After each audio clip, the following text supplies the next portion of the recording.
Bago pansamantalang lumabas ng bahay si Bianca, ipinatawag muna siya ni Kuya kasama si Shuvi. Shuvi, Bianca, ibibigay ko na ang ikalawang picture na kailangan niyong kunan. Kunin ang envelope. I'm scared. Okay, 3, 2, 1. Oh. Oh my God. Oh my gosh. Oh my God. Iyak na may luha.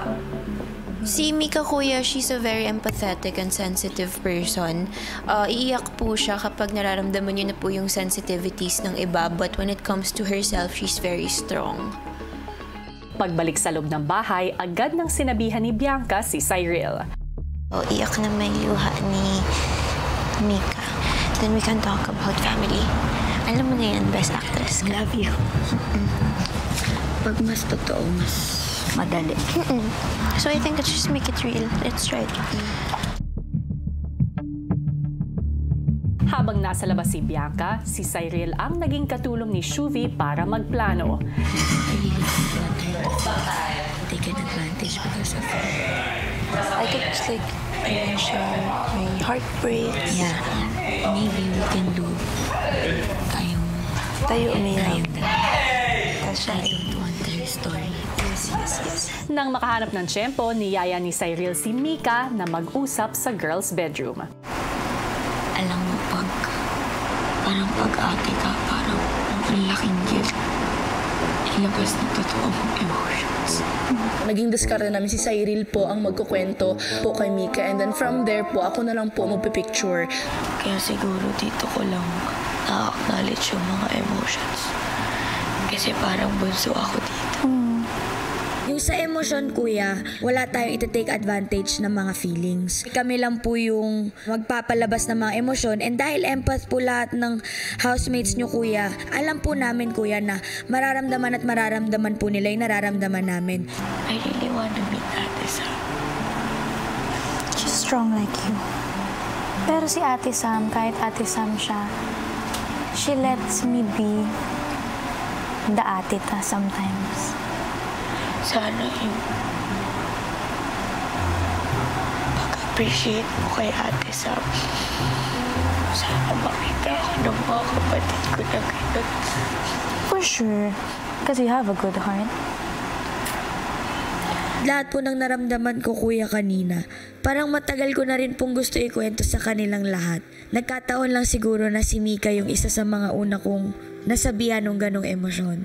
My family is not perfect. It's not perfect. Ngayon ko lang sila naikwento din ng ganito. It wasn't perfect. Si Shuvi, pumuesto na dala ang sikretong camera. I just want to have your outlook sa bagay. Pwestuhan po namin. Ang goal ko po talaga is ang frontal po niya is yung kurtina. Madalas po kasi, Kuya, yung girls po sa likod ng kurtina nagbibihis, which is dun po magtatago si Shuvi and dun po siya hahanap ng angulo kung saan niya po makakapture yung luha. Parang sobrang sarap naging family member mo kasi alam kong na-appreciate ako. Nakikita ako nung nagkukwento ka kasi sa akin parang na-inspire ako. Kuya, lahat po ng sinabi ko doon, totoo po lahat yon. Nilalagay ko talaga yung sarili ko sa totoong pangyayari. May task o wala, vocal ako na ganun po talaga si Mika. Grabe niya po mahalin yung family niya. Totoo, na-inspire ako sobrang na parang all words na lalabas sa mukha ako puro about love. Kung alam mo lang, Kuya, kasi pansin ko, Kuya, ang tagal ko na doon sa likod. Hindi naman ako ganun katagal magbihis, Kuya. Kuya, takot ako na makita ni Mika ang kamera. And appreciation naman. I see that. You're going there. You're going there. There's no rush. Hindi to, it's not a competition to be there. Agad-agad. You take your time. And I'm proud of you kasi pupunta ka doon. Cyril, pupunta ka doon. Promise.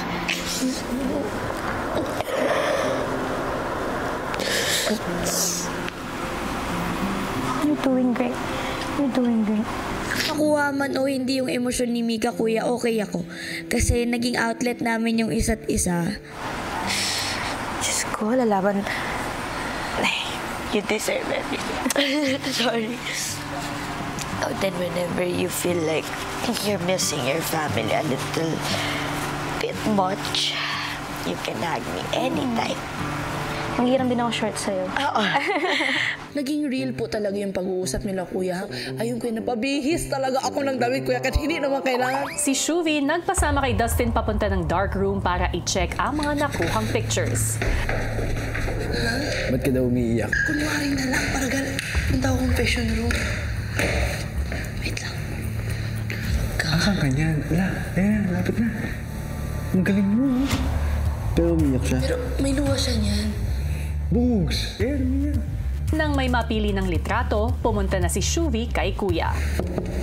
Sabi mo, umiiyak ako. Kuya, pakicheck po nung pangalawang emotions po. Napaiyak na po namin si Mika po at saka napicturean na po. Kuya, hirap na hirap ako. Gusto ko muna i-ask sa'yo kung okay ba yung shot or hindi. Nakuha ba? No, I'm sure napaiyak ko siya. More than 5 times. Sobrang dami niyang luha. Shuvi, Kuya? tinignan ko ng maigi yung mga nakuha niyong litrato. Ang hinihingi ko, iyak na may luha ni Mika. At ang binigay ninyo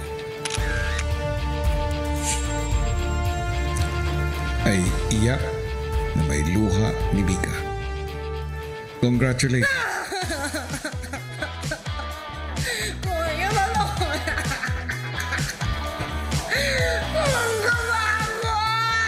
Kuya, Para sa ikalawang picture ninyo, tagumpay. salamat, kuya. Pagbalik ni Shuvi, agad nang nakibalita si Cyril. Okay? Totoo?